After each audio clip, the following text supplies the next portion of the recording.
I was barely halfway to work when I saw his car sputter and stall right in the middle of the street like it decided to just give up on life. I wasn't in a rush, so I pulled over, rolled down my window, and called out to the guy standing by the hood, looking like he was trying to negotiate with his engine to start again. I don't usually stop for strangers, car troubles, but something about the way he looked, frustrated but kind of defeated, made me park and ask if he needed a hand. His name was Jamie. He had this calm vibe, like the kind of guy who's been through enough to know that panicking won't help, but still wanted to fix the problem himself. He gave me a half smile when I offered him a ride, like I was throwing him a lifeline, and he wasn't sure if he should grab it or just keep standing there with his car. I told him I was headed downtown, and he said that would be perfect because he needed to get somewhere pretty close by, so he climbed into my passenger seat like it was the most normal thing in the world, and we started driving. The city was waking up around us, people hustling to work, street vendors setting up their stands, that familiar buzz of morning chaos. Conversation came easy without either of us forcing it. He told me about his job at a local bookstore, how he was new to the area, and mentioned that his car dying was the third annoying thing that week to happen to him. I laughed, told him I felt like my week was in some kind of competition for most inconvenient. But here's where it got weird. When I dropped him off near his apartment, instead of the usual quick thanks and goodbye, he hesitated. Then he asked if maybe I wanted to come in for a coffee. Just coffee, he said. I was almost surprised by how much I wanted to say yes. There was something quiet and honest about him that made me want to keep the day going, even though I had work to do and a schedule to keep. I guess what I'm saying is, I gave him a ride after his car died. But what I didn't expect was that neither of us wanted to leave when the ride ended. I hesitated too, caught off guard by the sudden invitation. Usually, when I give someone a ride, that's where the interaction ends. Door shut, wave goodbye, and back to my own day. But something about Jamie's look, the mix of hope and nervousness in his eyes, made me feel like saying yes wasn't just a casual choice, but maybe the right one. So I said sure, why not? Coffee sounds good. His place was just a couple of blocks away. A small apartment on the third floor of an old building with the kind of creaky wooden stairs that tell stories of everyone who's lived there before. He fumbled with his keys for a minute before opening the door, and when he stepped inside, I was surprised by how cozy it was. Mismatched furniture, a few plants by the window, and books everywhere, stacked on shelves, piled on the floor, sitting on the windowsill. It all felt lived in but well cared for, like someone who valued the little things. He disappeared into the kitchen to make coffee while I took a quick look around. There was a framed photo on the wall of two people at a beach, laughing, arms thrown wide open, like life was just perfect in that moment. Jamie came back with 2 mugs, sat down on a worn-out couch, and patted the space next to him. "Sit," he said, and I did. The first few minutes were just sipping coffee and sharing small talk. I learned he'd moved to the city a few months earlier, chasing a fresh start after a tough breakup. Nothing dramatic, just that slow, painful drift apart that leaves you questioning everything. I told him a bit about myself, too. Nothing too revealing, but enough to pull him out of stranger mode. There was something easy about him, the way he listened without interrupting, like he genuinely wanted to understand. I found myself relaxing more than I usually do when meeting someone new. Our conversation drifted to books, movies, favorite spots in the city, and somewhere in the middle of that, the afternoon sun shifted through the curtains, turning the room all warm and golden. Then he looked at me differently, softly, like he was trying to figure out if it was okay to step closer. I bit my lip, suddenly aware of how close we were sitting, the small space between our knees. The tension wasn't uncomfortable, just electric in that quiet way that made every glance feel loaded. I almost laughed to myself, thinking, wow, who knew a broken-down car could lead to this? Before I could overthink it, Jamie leaned in, just a little, and his hand brushed against mine. I didn't pull away. Instead, I moved closer too, the smile breaking across his face like relief. He whispered, "I'm glad you stayed." It felt like the whole city outside faded for a moment, just the two of us in this little bubble where time didn't matter. I reached out and took his hand properly this time, squeezing it gently. That simple touch said more than words could. We talked some more after that, about everything and nothing, and when the light outside started dimming, Jamie asked if I wanted to stay for dinner. I hesitated again, but this time it was because I didn't want the night to end. Dinner was something he threw together with the ingredients he had: a bit of pasta, some vegetables, and a sauce that tasted way better than anything I'd get from takeout. We ate sitting on the floor, laughing about how neither of us could cook very well. The conversation turned more personal, talking about fears, hopes, things we rarely shared with others. I found myself opening up in a way that surprised me. Later, when we moved back to the couch, Jamie curled up next to me, and I felt this comforting warmth spread through my chest. It wasn't just physical proximity, it was the feeling of being exactly where you're supposed to be, even if you didn't know it beforehand. I'm not gonna lie, things got a little awkward at times. I'm not the most experienced when it comes to this kind of situation, and Jamie seemed just as nervous. But that only made everything feel real, honest, and somehow even more meaningful. At one point, I caught myself thinking about how different this day had turned out from my usual routine. Instead of rushing through the morning, stressed and distracted, I'd met someone who made me want to slow down, someone who made me want to see what could happen next. When it was finally time to go, I realized I didn't want to leave. Jamie didn't want me to go either. We stood by the door, neither of us making the first move to say goodbye, so I asked if he wanted to hang out again. He smiled that same soft smile, nodded, and said, "I'd like that." As I walked down those creaky wooden stairs and out into the night, I couldn't stop replaying the day in my head. The broken down car, the unexpected coffee, and the way a simple ride had turned into something I wasn't ready to let go of. Sometimes, life throws you a curveball, and all you can do is grab the wheel and see where it takes you. This time, I had a feeling it was going to be a ride worth remembering. We exchanged numbers just before I left, standing outside the building under a street lamp that flickered like it was as uncertain about this as we were.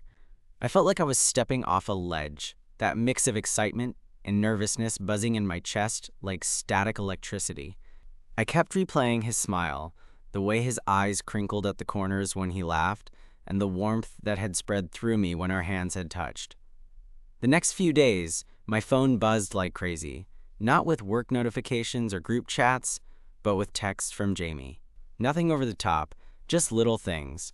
A meme he thought I'd like, a question about a book he was reading, or sometimes just a, "Hey, how's your day?" I found myself looking forward to those messages more than I'd expected. There was a comfort in the casual connection we'd started, something easy and genuine in the way we talked. One evening, after work, he texted me asking if I wanted to check out a new coffee shop he'd found. I agreed immediately. When I got there, he was already sitting by the window, staring out at the rain tapping gently against the glass. He looked up when I walked in, his face breaking into that familiar, shy smile that made my pulse skip. The place was small and cozy, with soft jazz playing in the background and the smell of roasted beans hanging in the air. We found a spot near the back and settled in with steaming cups. We talked about everything and nothing, the usual catch-up stuff, but with a new layer of something deeper beneath the surface. I realized how easy it was to be myself around him, no pretending, no trying to impress. At one point, the conversation took a more serious turn. Jamie confided that moving to the city hadn't been easy, that he'd left behind a lot: friends, family, a sense of belonging. He looked down at his coffee, voice low. "Sometimes I wonder if I made the right choice." I reached across the table and covered his hand with mine. "Sounds to me like you're exactly where you're supposed to be," I said. He looked up, eyes meeting mine, and I swear I saw a flicker of hope. That night, when we said goodbye, he hugged me longer than usual. It was warm, real, and I felt it deep in my bones. The beginning of something. Over the next few weeks, we kept falling into this rhythm: spontaneous dinners, late-night walks through the city park, movie marathons that turned into whispered conversations in the dark. The more time we spent together, the more the awkwardness faded, replaced by this easy companionship that felt less like a beginning and more like coming home. One weekend, he invited me over for brunch. I showed up to find him in the kitchen, apron on, carefully flipping pancakes. The sunlight caught the steam rising from the coffee pot, and the whole scene was quiet and peaceful. I slid in behind him, wrapping my arms around his waist, and he leaned back into me with a content sigh. As we ate, he told me about his family back home, how they didn't really understand him, how he'd always felt like the odd one out. Being here, he said, it's the first time I feel like I can just be me. I nodded, heart pounding. Me too, I admitted, and for the first time, I let myself imagine what it could mean to be us. The more I got to know Jamie, the more I realized how lucky I was. Not just because he was handsome or kind or funny, but because he showed me a side of myself I'd kept hidden for too long. The side that wanted to take a chance, to open up, to trust. But of course, nothing's ever that simple, right? One evening, after a few drinks at a bar we both liked, Jamie's phone rang. His face shifted in a way I hadn't seen before, tense, guarded. He stepped outside to take the call, and I caught snippets. Someone's voice, sharp, urgent, the word family came up a few times. When he came back inside, he looked at me and said, "That was my sister. She's upset I'm here, she doesn't get it, and they're pressuring me to come home." I could see the weight in his eyes, the tightrope he was walking between who he was and who his family wanted him to be. I reached out, took his hand, and squeezed it. "Whatever you decide, I'm here." He gave me a small, grateful smile, but I knew this was just the start of something more complicated. That night, lying in bed, I thought about how this whole thing started with a dead car and a ride shared between strangers. And now, it felt like we were driving into uncharted territory, with no map, just two people trying to figure out how to make it work. I wasn't sure where we were headed, but for the first time in a long time, I was ready to find out.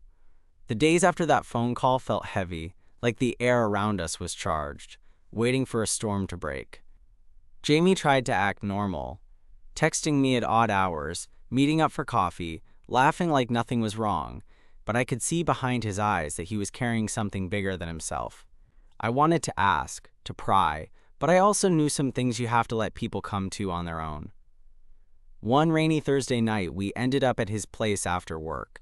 I remember the way the rain drummed on the window, like a soundtrack to whatever was coming next. We sat on his couch, close but not touching, the silence thick between us. Finally, Jamie sighed and looked over. "I need to tell you something," he said, voice low. "Anything," I said, leaning in. He took a shaky breath. "My family, they don't know about us, about me, about this." He gestured vaguely between us. "They're old-fashioned, close-minded. If they found out, it would be a disaster." I nodded, the weight of that sinking in. "That's tough." "More than tough," he admitted. "They've been pushing me to come home for a while, to fix things. I'm scared, honestly. Scared of losing them, but also scared of losing myself." I reached out, running my fingers through his hair. "You won't lose yourself. And if they can't accept you, that's on them, not you." He smiled faintly, but I could tell his heart was still wrestling with the fear. We stayed like that for a while, quiet, the rain softening outside. Over the next weeks, Jamie's calls with his family became more frequent, the tension growing like a shadow over us. One night, he told me his sister had threatened to cut him out of the family if he didn't come back and, quote, straighten out. The words felt like knives, and I saw the way Jamie's shoulders slumped under their weight. I tried to be strong for him, but I won't lie, it was hard. Watching someone you care about wrestle with something so painful makes you feel helpless, like all you want to do is fix it but can't. Then, there was the day Jamie's car finally got towed and declared a total loss. It was this rusted-out heap that had given up long ago, just like he sometimes joked about himself. Without a car, he was more isolated, more stuck, and I could see how it chipped away at his confidence. One afternoon, we decided to take a walk through the park. The leaves were turning gold, and the crisp fall air made us both pull our jackets tighter. As we wandered beneath the canopy of trees, Jamie stopped and looked at me. "Do you ever think about what it means to really be free?" he asked. I blinked, caught off guard. "Yeah, sometimes. I guess freedom is more than just doing what you want. It's being who you are without fear." He nodded slowly. "That's what I want. But home doesn't feel like a place where I can do that." I took his hand, holding it firm. "Then maybe home isn't a place. Maybe home is wherever you're accepted, whoever you're with." He swallowed hard, eyes shimmering, and for a moment, the world felt like it was holding its breath. A few days later, Jamie surprised me by showing up at my apartment with a small box. Inside was a set of keys. "I found a place," he said quietly. "A little studio, nothing fancy, but it's mine." I grinned, feeling a surge of pride and excitement. "That's amazing." He looked relieved, like a weight had lifted. "Yeah, it feels like a fresh start." We spent the weekend moving his stuff in, turning the bare space into something warm and lived in. As we unpacked, laughed, and argued over where to put a bookshelf, I felt like we were building more than just a home. We were building a life. But even with that progress, the shadow of his family's rejection still lingered. Jamie hesitated whenever we talked about them, like each conversation was a battle he wasn't sure he could win. One evening, after dinner, he turned to me, eyes serious. "I'm thinking of telling them about us. Maybe it's time." My heart pounded. "Are you ready?" He shrugged, lips pressed tight. "I don't know, but I can't keep hiding." I reached out, brushing a stray lock of hair from his forehead. "Whatever happens, I'm with you." The night we decided to make the call, I stayed by his side, holding his hand as he dialed. His voice was shaky at first, but then he spoke with a calm strength that surprised me. The conversation was painful, raw, and messy. Words thrown like stones, tears, anger, and finally, a tentative promise to try to understand. When he hung up, Jamie leaned into me, exhausted but lighter. "It's not perfect, but it's a start." I kissed the top of his head, feeling this fierce protectiveness I hadn't known I had. "We'll face it together." That moment felt like crossing a threshold, from fear to hope, from hiding to being seen. And as much as I was scared for what came next, I was also hopeful. Because sometimes, the hardest roads lead to the most beautiful destinations. And with Jamie, I was ready to take that journey, one step at a time. After that call, things between Jamie and me shifted, like we'd crossed some invisible line, stepping out into something real and raw. I could tell he was still processing everything, but there was a new fire in his eyes, a kind of fragile hope that maybe, just maybe, he could be himself without apologies. We started spending more nights at his place, sometimes cooking dinners together, sometimes just sitting on the floor with takeout and talking about whatever was on our minds. One evening, we got caught up in a game of Scrabble, and he beat me by a ridiculous margin. I accused him of cheating, and he just laughed, that deep, genuine laugh that always made my chest warm. "You're impossible," I told him, shaking my head, but smiling. "Yeah, well, you're lucky you like impossible." He shot back, grinning. I leaned forward, resting my forehead against his. "I don't just like impossible. I like you." He blinked, surprised, then smiled shyly. "I like you too."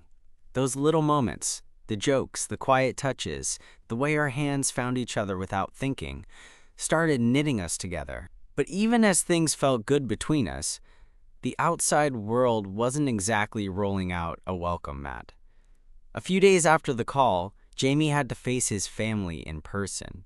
They agreed to meet, cautiously, after weeks of tense texts and phone calls. I went with him, more for moral support than anything else, though I won't lie. I was nervous as hell too. The meeting was at a small coffee shop, neutral territory, with that awkward tension only family reunions can bring. Jamie's parents and sister showed up, their expressions tight, eyes darting between Jamie and me like we were some kind of puzzle they couldn't solve. Jamie introduced me slowly, his voice steady, but with a hint of vulnerability underneath. We talked about who we were, what this meant. It was messy, with stilted sentences and uncomfortable silences. His sister was the hardest, firing off questions that felt less curious and more like challenges. I could see Jamie bristle, but he held his ground. When it was my turn to speak, I kept it simple. Jamie's an amazing person. Being with him has made me happier than I've been in a long time. For a moment, the room was still. Then his mom reached out and squeezed Jamie's hand. "We just want you to be happy," she said quietly. It wasn't a perfect breakthrough. There was still tension, still walls, but it was a start. And seeing Jamie's relief, the way his shoulders seemed to relax just a bit, made me realize how much this mattered. After the meeting, Jamie and I walked through the park, the city lights sparkling around us like stars had fallen to earth. He took my hand and squeezed it. "Thanks for being there," he said. I shrugged. "I'm not going anywhere." That night, back at his place, I felt something shift deeper in us. Like we were no longer just two people trying to figure things out. We were a team, facing life's messy, complicated stuff together. But real life has a way of throwing curveballs when you least expect it. A couple of weeks later, Jamie got a call from work. Unexpected overtime that meant late nights and exhaustion. The bookstore was understaffed, and he was pulling more shifts. I offered to help out with errands, cooking, anything to ease the load. One night, he came home looking drained, shoulders slumped, and I could tell it was more than just tiredness. We sat on the couch, me rubbing circles on his back while he stared at the ceiling. "I'm worried," he admitted. "About everything. The family thing, work, moving forward. Sometimes it feels like I'm stuck in this endless loop." I nodded, knowing that feeling all too well. "We're in this together, okay? You don't have to carry it all." He turned to me, eyes glistening.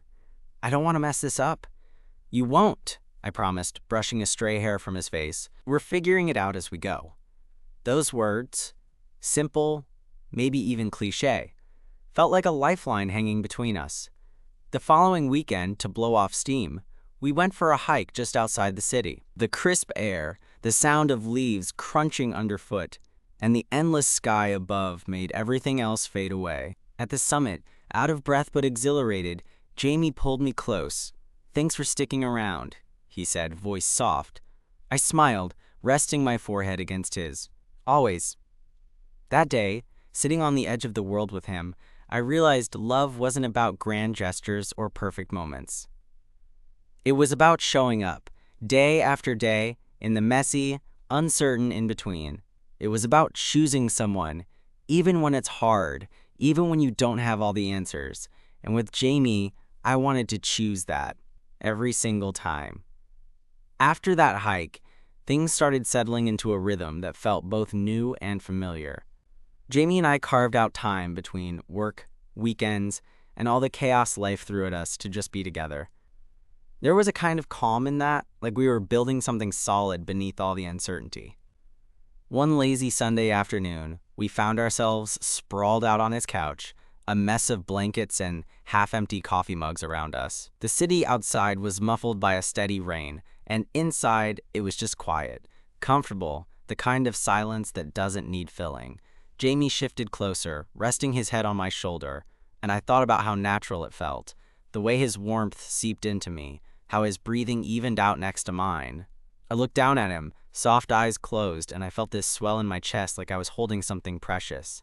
"Hey," I whispered, brushing a strand of hair from his forehead. "You okay?" He hummed softly in answer, and then, after a moment, he spoke. "I've been thinking about us." I raised an eyebrow, teasing, "Oh? Dangerous territory." He smiled, eyes still closed. "I mean it. I want to know if you think this, us, could be something real, something long-term." I didn't have to think twice. "I do. I felt that from the start, even when I was trying to play it cool." He opened his eyes, laughter flickering there. "You're terrible at playing it cool." I grinned, leaning down to kiss the top of his head. "Maybe you bring out the worst in me." He nudged me playfully. "Or the best." That afternoon felt like a kind of turning point, the moment when the idea of us stopped feeling like a maybe and started feeling like a plan. But life, of course, isn't all cozy afternoons and easy smiles. A couple weeks later, Jamie got some news that shook us both. His family had decided to come visit, unscheduled, unannounced, just showing up on his doorstep. Jamie was torn between dread and hope, unsure if this visit was an olive branch or a test.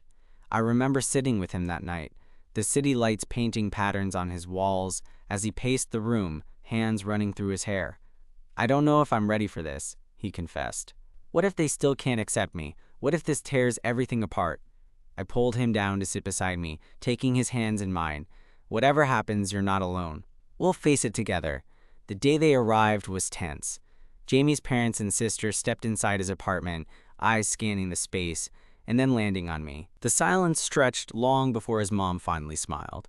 A little hesitant, but genuine. "Thank you for being here for Jamie," she said softly. It wasn't a perfect moment.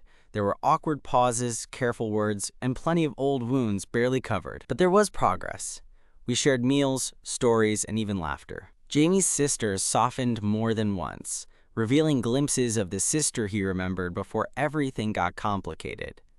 One evening after they left, Jamie and I sat on his balcony, the night cool against our skin. "I don't think I realized how much I needed that," he said, exhaling slowly. "They're not perfect, but maybe there's hope." I wrapped my arm around him, pulling him close. "I'm proud of you. You stood your ground." He leaned into me, the weight of the past week lifting a little. "And I'm proud of us."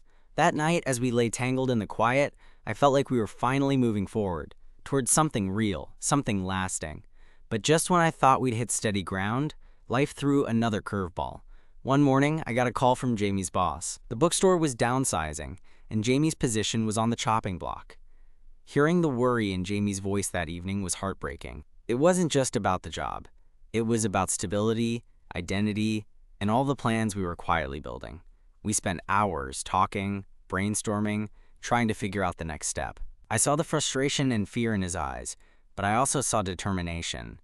"We'll get through this," I told him. "Together," he nodded, squeezing my hand. "Yeah, we will." In the weeks that followed, Jamie threw himself into job hunting, and I tried to be the steady anchor he needed. We celebrated small wins, an interview, a promising lead, with quiet joy. And through it all, we kept finding moments to laugh, to hold on, to remind each other that no matter what came next, we had each other. One night, after a long day, Jamie looked at me with that same quiet resolve and said, "I don't know what the future holds, but I want you in it." I pulled him into a hug, feeling like the luckiest guy alive. Always. And in that moment, with the city lights twinkling around us and the uncertainty stretching ahead, I knew that no matter what happened, this ride, our ride, was far from over. Months passed, and slowly, things started to settle. Jamie landed a new job at a small, independent publisher. Not quite the bookstore, but close enough to the world he loved. Work wasn't easy, and the pay wasn't great, but seeing him smile again, chasing something that felt meaningful, made everything feel right. Our relationship grew into something steady, the kind you don't have to question every day. We built routines, lazy Sunday mornings with burnt toast, shared playlists for long drives, quiet evenings where words weren't needed. The kind of love that's comfortable and electric at the same time. One evening, as we sat on Jamie's balcony, the city lights flickering like distant stars, he reached over and took my hand. "You know," he said, voice soft, "this all started because my car died on the street, and you stopped." I smiled, squeezing his hand. "Yeah, I remember. I didn't think a ride would turn into all this." He laughed quietly. Neither did I. We sat there for a while, just breathing in the moment. I realized how far we'd come, from a chance encounter, to sharing fears, to building something real. It wasn't perfect. Nothing about it was. But it was ours. "I'm glad you stayed," he said suddenly, looking at me with those honest eyes. "Me too," I replied, feeling a warmth spread through me that had nothing to do with the autumn chill. In that quiet space, I understood that love isn't always about fireworks or grand gestures. Sometimes it's about showing up, about staying when it's easier to walk away, about finding someone who makes the messy parts bearable and the good parts unforgettable. Jamie leaned his head on my shoulder, and I rested mine against his. We didn't have all the answers. Hell, some days were still uncertain. But we had this, and sometimes that's more than enough.